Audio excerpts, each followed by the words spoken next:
Hello everyone, I'm today with Diana. She's my friend and today she's gonna give you the best tips and share her experience with you.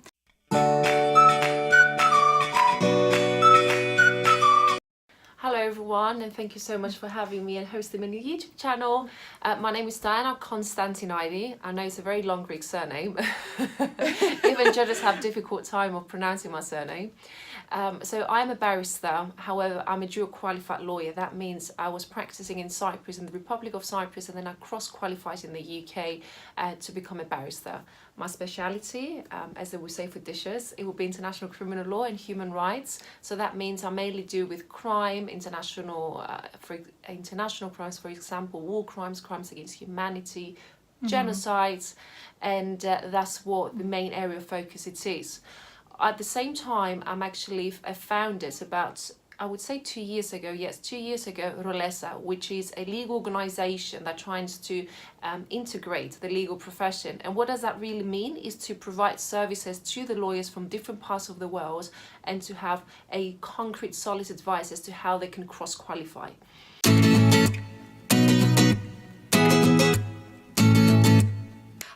How did you know that you would like to become a barrister over becoming a solicitor? I guess you don't know straight away.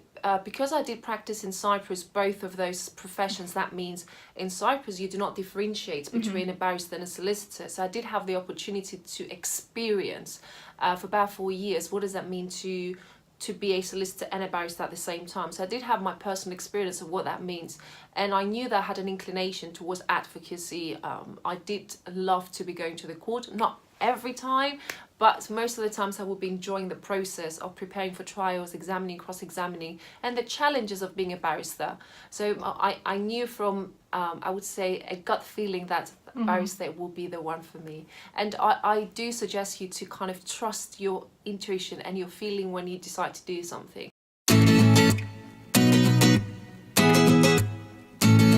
And I have a question. What are the 3 main skills do you think future barristers have to develop and how they can develop them? The first skill that I would say persistence, and persistence in everything. What does that mean? From getting your pupillage, from finishing your studies, from actually being a barrister, you need to be persistent and disciplined into the area you want to do. It doesn't happen overnight. You need to be persistent in your dreams and to dedicate yourself to the bar. That's tip number 1. Tip number 2, it's constantly expand your knowledge, your legal knowledge, most importantly. But however, you will see that being in a courtroom is not just about legal knowledge. It's mainly about understanding and behaviors of people. And you will see yourself, you will find yourself of trying to, depends of course the area of law that you're dealing with. I'm doing crime, so sometimes you question, does human beings do that? And you will find yourself to expand your knowledge beyond beyond law. And the third tip that I would give is to give yourself time to breathe. It's not just about working, it's about giving time to yourself and kind of recharge. That is very important because we do forget that sometimes, including myself.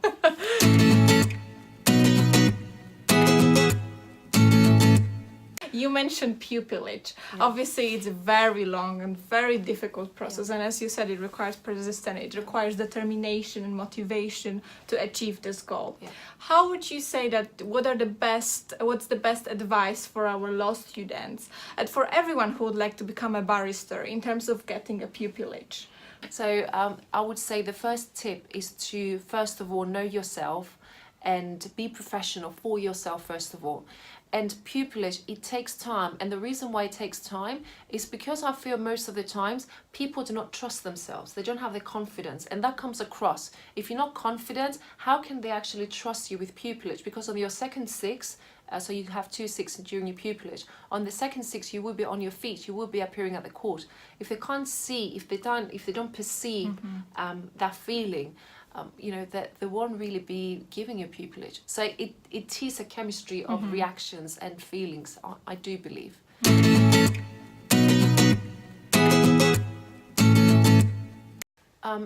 I feel that success, it's mainly, it should be an organic term. What I mean by organic is you should be grateful for each and every stage of being a barrister. Because for you to, you know, being a pupillage to, I don't know, being a QC, or I don't know, getting a murder case, or getting, I don't know, the multi-million pounds case, it needs to come from inside you. You need to be grateful for every moment and working towards bigger steps. Not that you'll be ungrateful if you're working towards those steps, but those stages, those small stages that you need to you need to award yourself.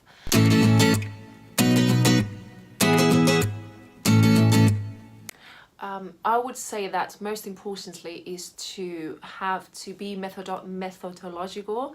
That means you need to have a method of doing everything, and you need to be disciplined to it. So when you say to yourself that now I will be, I don't know, preparing for my trial, you will be preparing for your trial, and in your mind you don't have all the other stuff that it goes through. So you need to be disciplined, and I would say that in order for you to create, I'm a firm believer that there is a time in our lives that we create, and you're young and you're passionate and you've got the energy to do it. So we should make use of it as much as we can.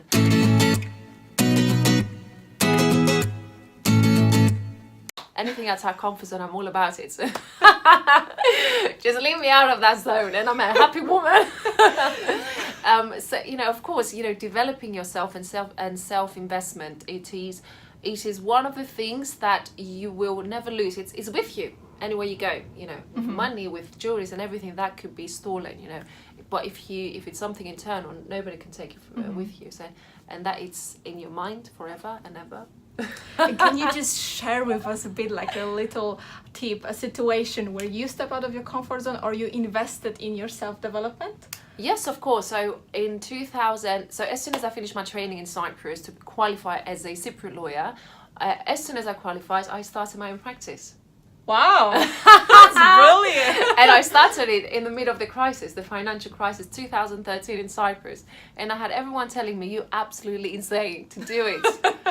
And I survived. I did it. And look who you are today, you know. It definitely influenced you in a very positive way. And, you know, just, you know, close your ears to people when they tell you can't do it. You know, just, you know, you need to justify, of course, your decisions. You're not just going to, I don't know, just jump and do it. You need to have your strategy plan. You work hard for it. And if it's something that you truly believe into it, you should do it. You know, nobody and nothing should stop you, because it's your life. You do it and you define it the way you want it. Nobody can tell you how to live your life and what to do. And even if people have said to you that, no, you know, it hasn't happened or it's not possible, no.